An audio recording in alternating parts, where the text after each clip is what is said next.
Hi folks, Jack I'm on the Flathead Lake region of Montana. Of course, I'm up here for the Sepp Holzer seminar. I'm not at Sepp Holzer's though. Excuse me. I'm at a location that I'm not going to reveal because I don't know if the person that's allowing us to stay with them wants me to. But we're out near Flathead Lake, and the guy that's out here providing us housing has planted fruit trees all over the place, and he's having problems with the deer eating some of his fruit trees. So he's got these, basically wire fencing around every single tree. And I've used the permaculture principle. I'll show you when he comes back. The solution to his problem has been growing on his property the entire time. These are rose hips. They're dried up. They're not like you usually use them. And I'll explain the glove. I'll explain the glove in a minute. But these guys here used to be nice and juicy, good to make tea or something like that, just like roses that you would cultivate on your property. But this is a wild rose variety. But now this is from last year, so it's all dried up. This is a seed pod, and there's tons of little seeds in here. I'll open this one up and show you.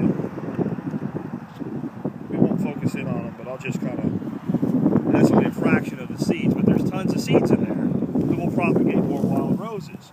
So my thought was just, this is cool. I want some of these to take home and maybe make available to people when I meet in person with them.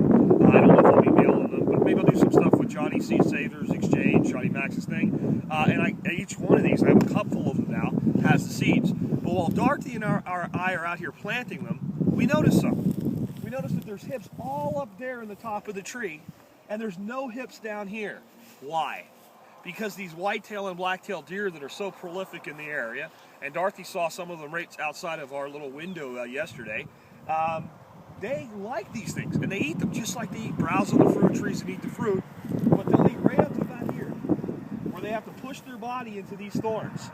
And once they have to push their body into these thorns, they're like, yeah, I'd rather have the grass over there. Even though these things are really yummy to them, they won't go up there. Now this stuff grows all over the place. I found it in ditches out where we're doing the seminar. I found it all over the place, and it's growing everywhere all on its own. I don't know how it'll do in the south, but there's other varieties that will work in the south that this doesn't. And if you were to take this and you get all your seeds for free and plant seeds every, let's say, 5 to 10 feet all around your perimeter except where you wanted gates, you'd end up with a fence of that. Not only will the deer not get in and eat your fruit trees, but nobody else is getting in either. Trust me, you do not want to go in there, and hence the glove. Once I got all the easy pickings and I wanted more, as I stick my hand in there, I threw one of my work gloves on, because every time you stick your hand in there, you're literally coated with thorns. So you'd want to think about where you put this, or how you manage it, or how you control it. You might want it out on your perimeter, and then an open space, and then maybe another type of food hedge, like something like hazelnut filbert or something like that. And you might want to manage wild livestock in between those two areas.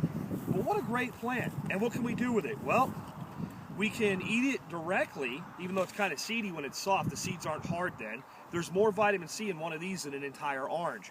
We can make jelly out of it, we can make tea out of it, we can make wine out of it, and we can also make tea from the petals of the flowers, and it has some medicinal value as well. Wild rose sitting right here, deer eating the trees, problem, thorny bush, problem, deer, solution, use thorny bush, keep the deer out. That's permaculture. It's also self-sufficiency. With that, this has been Jack Spirko with another survival podcast video.